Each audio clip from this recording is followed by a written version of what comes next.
This is Tabletop Time, a show where we talk about what's happening in the hobby and share some weekly news. I'm Jen. And I'm Dave, and today we're going to be diving into the dirty world of Games Workshop boxed games. Is it paywalling for profit, or is it great value for all of you at home? We'll also be looking at some new stuff in the world of tabletop and not only Games Workshop this week. But first, we need a coffee. Good idea. Broken? Who did this? I don't know. I bet it was your fault. Me? You did it, didn't you? What? Yeah, classic ostrich Jen. Always knocking things.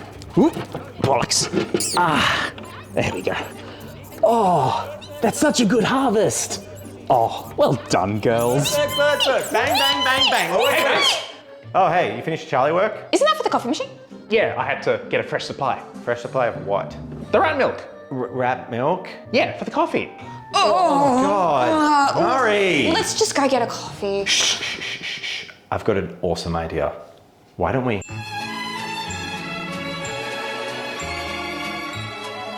I have some good ideas sometimes. So as we mentioned today, we are of course going to be talking about these boxes. Breaking news! We interrupt the regularly scheduled video with a brand new announcement. That's right, Games Workshop have just announced that they are increasing the prices of majority of the products on their web store. Yeah, this is kind of a bit of a shock. I don't think that this did come out of nowhere. It's also really interesting because the article got released and then they posted a bunch of other articles on Warhammer community, so it's a little bit hard to find. Yeah, so within 3 or 4 hours of their post going live, they'd posted 3 other articles which conveniently buried it, so it was no longer on the front page. So if you haven't seen, it's the big news right now. It's just come out and it is quite thematically tied to our discussion about Games Workshop's price gouging and paywalling of some of their box sets. So I'm really concerned about this because obviously we're in a massive cost of living crisis and people are struggling to afford Warhammer as it is. And Games Workshop is a company that likes to present itself as being a hobby company that's part of the community and, you know, is sort of down to earth despite being a hundreds of millions of pound earning British company. So in the midst of this cost of living crisis and record revenue from Games Workshop, with I believe £95 million in pure profit, Games Workshop have decided to increase prices, passing on the minor increases of inflation to you, the consumer. Now, of course, this inflation is being shown in the current economic trends to be caused by corporate profit, not consumer spending. So it is in fact the companies creating the inflation that they're using as an excuse to continue to pass on price gouges. I'm really frustrated by this because Games Workshop increases prices with every single release. It isn't a product like TCG with a retail price where their prices are maintained and stagnant for several years, where a booster pack has its retail price and it might be that way until they do an announcement. Games Workshop's costs on their box sets increase every time they come out, as I said. We've seen box sets of 5 models now crossing the $100 Australian mark, where previously 10 years ago they would have been 50. This unchecked profit passing to shareholders is only hurting our hobby, and I think at a time where people are struggling, what we would have liked to see is Games Workshop say, hey, we recognize inflation, we're making a stance. Just this time, we'll take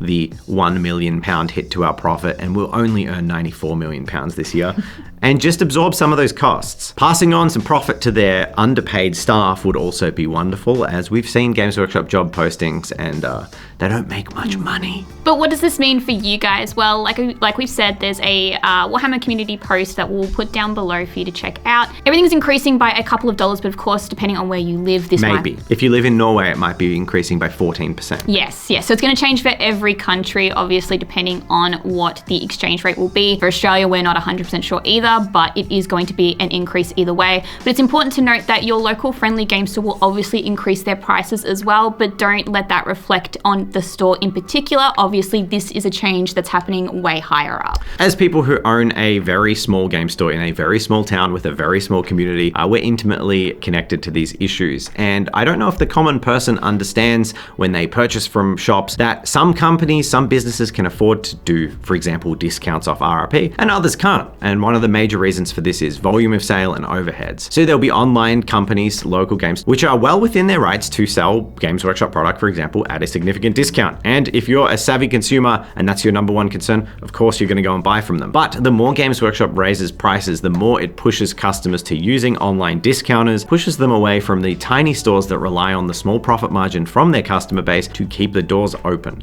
So I think this kind of stuff not only damages the end consumer, but it damages the entire retail chain, harming small retail stores, harming gaming clubs. For everyone out in the sticks away from a major city or a massive game store, it just makes the damn hobby more expensive. We've recently seen 2 local game stores close within a sort of half an hour of us in the last year or so. And I see this kind of constant predatory sales tactics from Games Workshop only increasing the rate that that's going to happen, which in the end is only going to reduce the amount of people playing the hobby that we love. And obviously this also opens up an opportunity for 3D printers and smaller miniature companies as well to maybe take a stand as well, to say that we're available and we're here, and maybe to try out a different game. It is worth saying, however, that to be slightly defensive of the giant corporation, just that most of the large games in manufacture now are from fairly large companies who do also constantly raise prices. As a retailer, Star Wars Legion, Shatterpoint, these prices are hitting crazy numbers that I'd never seen before. The Shatterpoint starter set is hundreds of dollars for a handful of miniatures.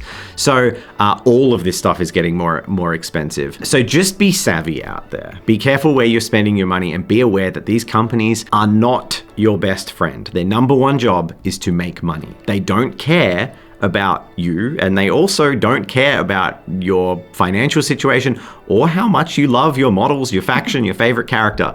They care about taking all your money. At the very bottom of the article, it does say they will not be increasing the prices for White Dwarf and their paint range as well. So that's a little bit of good news, I suppose. But like we've said before, we're going to expect it to rise at some point in time. Yeah, always does. Yeah.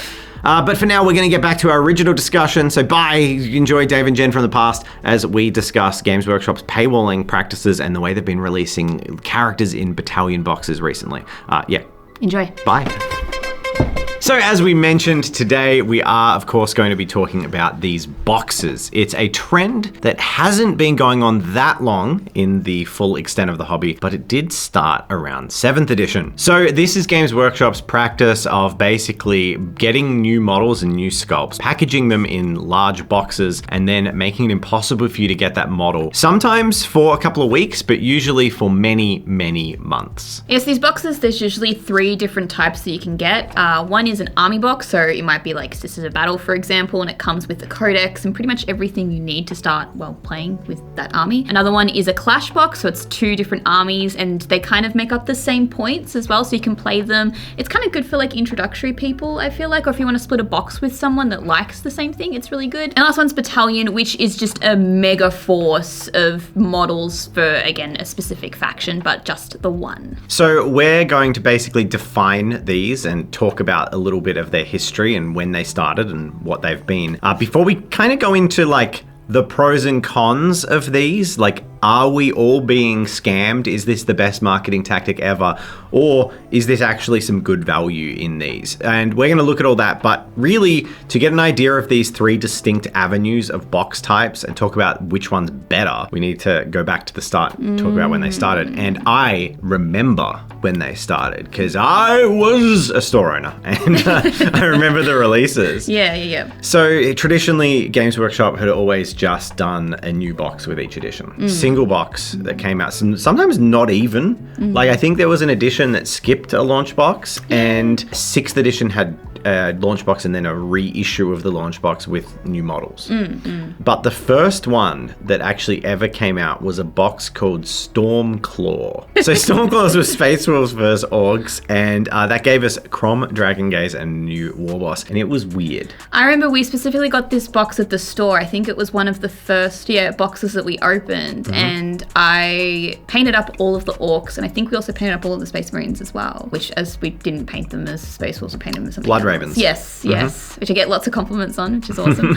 And they were that was a lot of fun to paint up for my first sort of unique army that I would have never chosen. But it was a really interesting box. Yeah, we had someone in the store give us one of the Forge World Blood Ravens transfer sheets. Yes. So we made Blood Ravens. That was pretty cool. But this box was interesting because when it came out, we weren't sure if it was a one-off, but I remember it felt very cool because it felt like alternate starter boxes. So it was Dark Vengeance at the time, and people could then go, oh, well, we play Orcs and Space Wolves. So there's new boxes, multiple ways to get into the game. And that was pretty cool. Yeah. And this was followed up with another box, which was Shield of Baal Deathstorm, which was Blood Angels versus Tyranids. It had a new Broodlord and a new Terminator Captain. But by and large, same concept. And they tied in with campaigns that were going on at the time. But people really didn't like these. This is where they started to be like, we're not so sure about these sort of not only locking my faction's new model behind a box, but also a box that half the contents are another person's army. Yes. With another faction locked character. You definitely had to find a friend that wanted the other half, or you had to sell it off was the other option, I guess.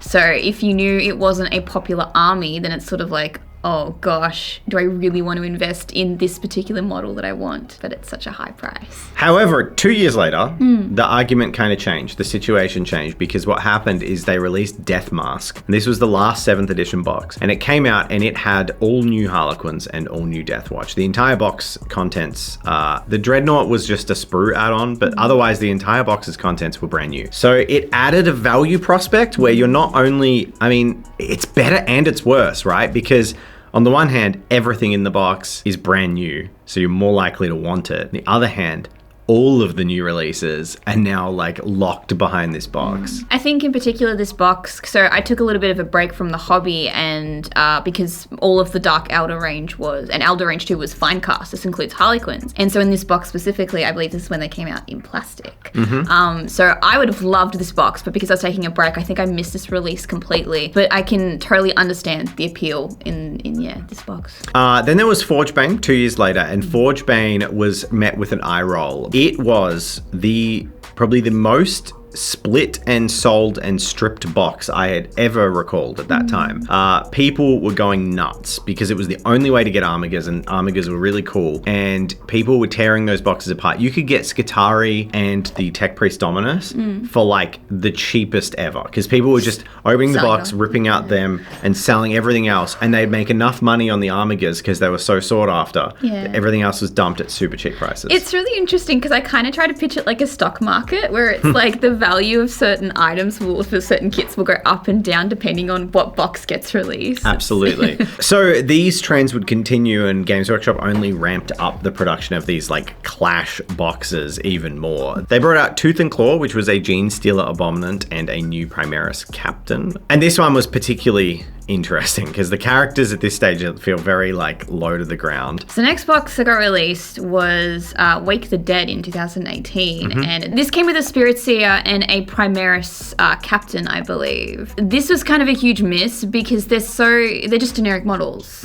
They're not special in any way, so it kind of didn't make any sense to get this box. Yeah, what I think is really interesting about this stage of the journey of Games Workshop realizing they can market with these boxes is this is where we really started to get the concept of the chaff units. People would be talking about, I always called it a tax. I'd say there's a tax in these boxes. Almost every single box in these Clash boxes has a tax, and that tax is always a model that is drastically older and cheaper than the rest of the current range. And I think it goes either two ways. It's either they have these models to the side and they're we need to get rid of these dreadnoughts, let's shove them in this box, or it's just trying to come up with points and being we need this to be balanced. What do we take? What do we minus? How do we get them to balance out? And I don't think they're ever specifically perfect. I think they're always horrendously balanced, the two different sides. Oh really? Yeah, I don't think they do a good job of that at all. Of the starter boxes, sometimes they kind of weigh them a little bit more on the good guys. Always side. The good guys win, yeah. Yeah. But that brings us to Shadow Spear, and this one was very interesting because Shadow Spear was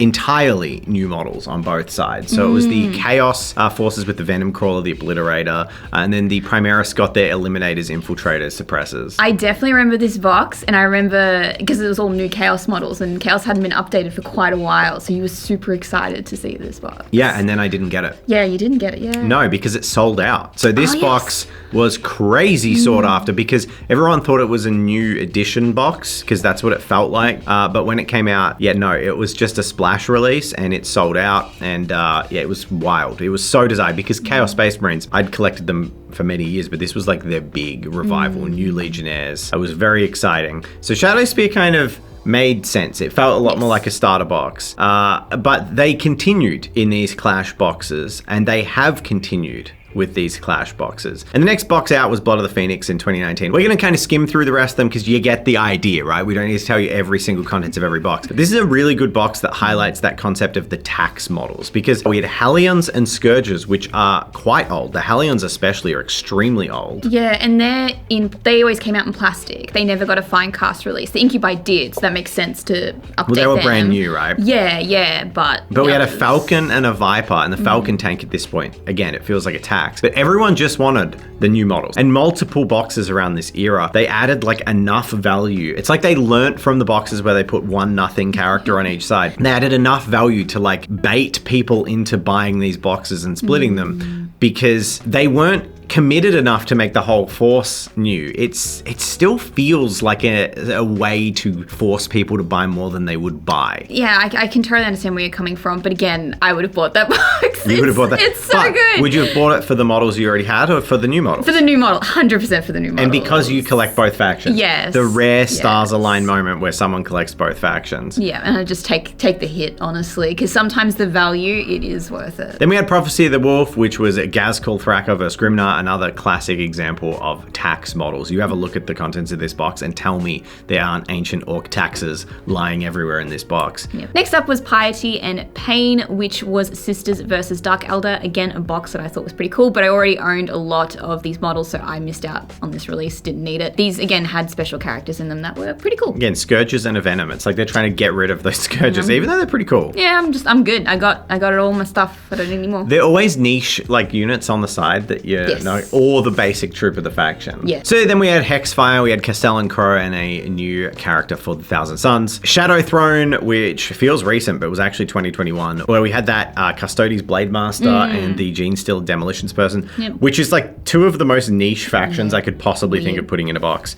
Eldritch Omens with the Warpsmith and Chosen versus an Autarch, new Rangers. Lot of new models in that, but a tax model, the Forge Fiend. Everything in that box is new except a random Forge Fiend. It's like they wanted to make up points with a 10-year-old model that kind of sucks. Visually kind of sucks, sorry. And then lastly, we had Vashtor in 2023. So we haven't actually had a Clash box this year, thank God. And the Vashtor box was, again, it was just Azrael and Vashtor. They were the only new models in there. Sometimes it's usually like 3 months, 2 to 3, but it has been with some of them historically like 6 months before you can get the character separately. But aside from Clash boxes, there's Army launch boxes, and our feelings on all these boxes are a little bit different. Yes. So Army launch boxes started in 2019 with the Sisters of Battle. It was actually the first time they did it. You were very excited. I was so excited. As soon as that came up, I was like, yes, put me down for pre-order. I want special edition, let's go. What makes it different? Well, it was all brand new. It was all completely brand new. New models, new everything, beautiful codex. Like, for me, it just made sense to pick. It made sense for a lot of people to pick up. I think it sold out as well, like pretty much straight away. Yeah, made sense. And what else? Is there anything else in it that was interesting? Like I'm forgetting something major. Jen, the hobbyist first. Gaming stuff. So they always had an alternate cover limited edition of the Codex, as well as some gaming accessories. I can't remember, like data cards and things like that. And they have done a bunch of these, and they've continued to do these. They did the Beast Snaggers, Black Templars, the Leagues of Votann when that army got launched, Cadia Stands when the Cadians got relaunched, the Kroot Hunting Pack recently for Tau, and also the Deathwing Assault. I got them the wrong way around. But yes, Deathwing Assault came out this year. These always have a Codex, gaming supplements, and all entirely 100% new minis. And they are quite distinct from these Clash boxes, as we've titled them. Yeah, and I think you get lots of options in them too. So it's like, it really is everything you need for your army and a little bit more, because you don't have to worry about the box taking up space with all of the other army side that you might not care about. It comes with a bunch of different little bits and pieces you can put on your guys. So I actually think the army boxes are pretty, if you don't have any of it, are pretty cool. Yeah, look, I think we should compare the two prior to talking about the last type of box, because the last type of box is relatively new. I think it's it's a complicated one. When the stars align, it's hard to be negative about the Clash boxes. Like when you're in that situation where, first of all, when they have new models, I will preface this, if they only have like one new model and it's a character on each side that's new, I on principle really don't like it. I think it's a FOMO box, it's a marketing technique to make you buy all this crap you don't need, and paywalling people's special characters or their one new model that they had. Because remember, historically, this started in 2014, and this started when armies didn't get updates for 3 years. Back when I was young, and even in 2014, some factions would be 6 years between a new model, just one. You'd have to wait like 2 editions, and then you'd get a release which might have 2 to 3 kits. If you're an unpopular faction. So your single character model was the only model you'd seen in 4 years for your faction. And now it's locked in this box with like all this crap in it, and you needed someone else to buy the other half of it. Yes, that's true. Yeah, it's rough. So you got to love both of them. I think that's the only value. Or have a friend. Or have a friend. The ones where it's 50-50 new models. Oh, it's harder, right? It's easier to justify. You said yourself that you liked some of them. Yes. The argument to be not negative, the pro, is usually these boxes come with a large percentage of what they call added value. So the contents of the box at retail separately would be significantly higher than buying the box. However, there's a sort of a principle that people always should remember when they're spending money with this sort of stuff, which is that if something's 50% off and you didn't really want it and you buy it for half price, you've still spent. So if it's $2 but it's 50% off, so you buy it, but you wouldn't have bought it otherwise ever if it wasn't half price, you've still spent $1. So that's the real trouble. You've got to think about, like, it's not the argument of I might use these, it's do you actually want it at all? Do you want the Venom? Do you want the Falcon? Because if you don't want it, subtract the entire value of it. Even though you end up with it, the entire cost of it is now valueless to you because you didn't want it. And are you willing to wait? Are you willing to wait the 6 months for the character to come out? Then it's not worth it for you. I think that the marketing tactics behind these, they really do, the spectrum really is how much new stuff is in the box to how valuable it is. Regardless of the Clash thing, one side versus the other, you know, you find a friend or you split it, that can make it more accessible. The main thing is how many new models are in the box? How exciting is it to get all this new stuff that I don't have? Whereas the army launch boxes, I'm super pro. I don't mind them. I'm in the camp. I love them. There's a bit of exclusivity. It takes a couple of months, usually a lot shorter time. Usually it's like 6 weeks compared to the previous boxes. But then you get the kit. You have your codex ahead of everyone else. And you have the limited edition codex, so you don't have to quickly go onto Games Workshop on the Saturday or whatever time zone it is for you to try and lock in that codex if you really care. So if you really want it, then Army Box can be a really good way to get it. And every model in it is brand spanking new. So I'm really, and you get the discount, the added value is usually a lot lower on those, but they're still awesome. I'm a fan of those army launch boxes. They're exciting, they're exclusive, they're fantastic for collectors if you have been waiting. They do seem to only come out when an army is getting a significant revamp, though. Of course. And in the case of the Tau one, which I still have like 3 sitting on the shelves, the Kroot Hunting Pack at my shop, they're quite niche in that if you, like, that one was really niche. A Kroot box for Tau? Yeah. But I mean, I don't know if it is selling well, but for anyone who is a Kroot player, I mean, that's awesome. That's everything they need. Murray was happy. Well, so we don't like the initial boxes that much, but it's 50-50. The army launch boxes you like? I do. I rate them. I think they're good. However, there's something that started to happen that I don't like. And this is the third type of box. These we're calling Battalion boxes. And this, I feel like, correct me if I'm wrong, has only happened this year. It's the first time it started. Games Workshop seem to have taken the lessons of the earlier boxes where they FOMO or paywall hide a single new sculpt, put it in a Clash box, and they've just started associating it with a new faction. And the reason we're talking about this today is the Chaos ones are up for order. Now, the Chaos aren't the first time. Orcs and Custodes both got these battalions. So the Shield Captain was locked and the Mech was locked into the Orc box. Chaos is particularly heinous. We have 2 battalions with an RRP, I don't know, it's gotta be high. They're big boxes. With their only 2 models that they're getting this edition, they're getting 2 new models, and both of them are paywalled behind hundreds of dollars of models you've probably already got in a battalion. If you're a Chaos player and you want a Jump Pack Lord and a Chaos Lord, new sculpts, you are spending hundreds of dollars on minis you may already have just to get them. Yeah. They'll probably be out in 6 weeks 6 to 8, months, yeah. 8 weeks, Yeah. 2 months. So wait if you don't want them. And there is added value in the boxes, but it just feels bad. Yeah, I don't yeah. like it. Yeah, I agree. That said, I'm probably getting one of the battalions because it happens to align with exactly the models I don't have. And that's pure happenstance. I don't have a squad of the Chaos Possessed. I want them. Terminators, I want them. The Chosen, I want 5 more. And I need another 10 Legion. I need everything in the box. Oh, it's a good value box. Sure. I think it really just depends on their target demographic. So if you are a completely brand new player, is the battalion box a good thing like for you? Or maybe you're getting in, you've played 40k You got a for a combat while. patrol and and maybe you're like, oh, I really want to try chaos, but I don't like their combat patrol, but they've got a battalion box out and I have 2 different choices. Which one do I want to pick? So I think that's kind of more to who they're trying to sell to, is these people that are like, I've wanted to try chaos, but I've never had the opportunity, but now it's out for 10th edition. I mean, maybe, but like the Dread Talons box, the box of the Jump Pack Lord, it's like a higgledy-piggledy mess. It's 10 Raptors, which are now, aside from the Chaos Biker and some vehicles like the Defiler, the oldest infantry in the range. They're the only infantry that are now out of scale with the rest of the range. Then you get the new cultists, half a box of accursed cultists, because it's 16 in a box usually, or a squad, I believe.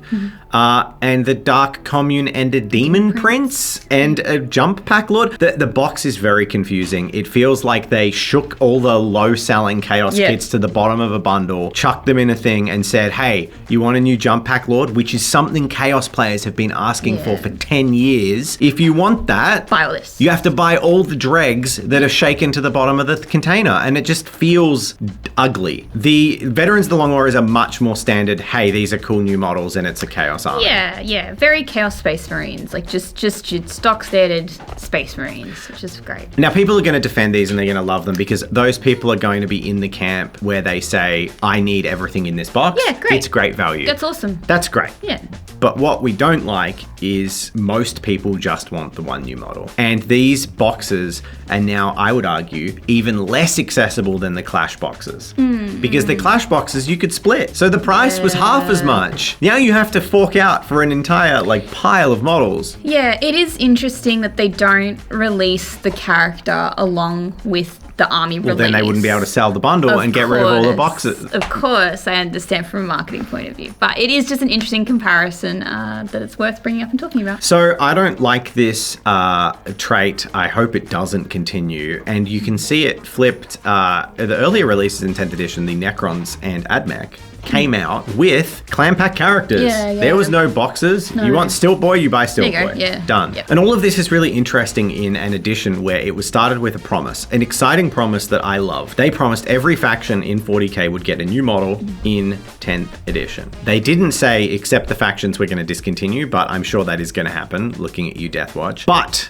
if that promise leads to every faction gets a giant box that you can't buy your character, you get your new model, you're hyped for it, and you can't even get it. Yeah. It's worrying, and I really hope we don't see this being the sort of situation for every single army. It's kind of gross. There are so many Chaos Space Marine battalions, bundles, and boxes from the last 12 months. Oh, yeah. It's crazy. Yeah. And what are your thoughts on this whole thing? We'd love to hear down below, because this all dovetails into the releases of the week where we talk about the news, as we mentioned. And today, not only do we have some Games Workshop, we've got something else to talk about briefly. Yay. So we mostly have covered what's coming out, which is the Chaos Space Marines Codex and the Chaos Space Marine Battalions. There's also a new Combat Patrol. I like this Combat Patrol because I think that Hellbrute's getting a bit dated in terms of scale. Also, the Combat Patrol it's got a good range of models in it. It's kind of funny. I haven't seen a Helldrake in any of this as well, which is I don't know. I just expected to see it somewhere, but I reckon it's probably getting They don't know what they want to do with Helldrakes. They don't know what they want to do with flyers. Yes. Yeah, and I don't know. There's that awkward bulk of Chaos vehicles are in an awkward mess because the Venom Crawler is gorgeous, but the rest of the range is old, or there's a weird design where it's like their ambition overexceeded their capacity. Whereas now with all the mutated chaos stuff, they're able to realize it with CAD design and whatever. It's awesome. Like Vashtor is a great example of that. But the Forge Fiend, Mauler Fiend, and Helldrake all are in this awkward middle, like that early 2010s era. So I don't know what's going to happen with them. Yeah. We've also got a bunch of Tau made to order, which are interesting. Most of them aren't usable anymore. Like Longstrike isn't in the codex, so it's kind of funny that he's up for made to order. People want to paint him, I guess. It's a cool model. It would make for a cool accessory to your Hammerhead. It's good that you can get him. Some cool orcs made to order. But beyond that, that's actually it for Games Workshop. For 40k is what I meant to say. We have new Radium Jezzails revealed. What do you think of these rats? I think they're great. The Skaven stuff that's coming out for New Age of Sigma is very cool. I love that we predicted that Skaven was like getting removed. So we're like, don't order anything from Skaven. Yeah, we told our customers that for ages. And then a week later, it all got announced, which was hilarious. We had no idea. We just assumed. And then, it was because all they got was Clan Pestilence and like the start of Age of Sigma. And I'm like, they're doing something with Skaven. They're leaving. But these new models are gorgeous. And I've always wondered, Skaven have never been for me, but I appreciate their aesthetic. But I've always wondered who they're for. And it's very funny because our editor Vaughn, every time he sees a new thing, he doesn't play yet. But every time he sees a new thing, he's like, I love these rats. These rats are so cool. So they clearly have a group of people they appeal to. If you like Skaven and you're like a Muso guy, I wonder if there's a crossover.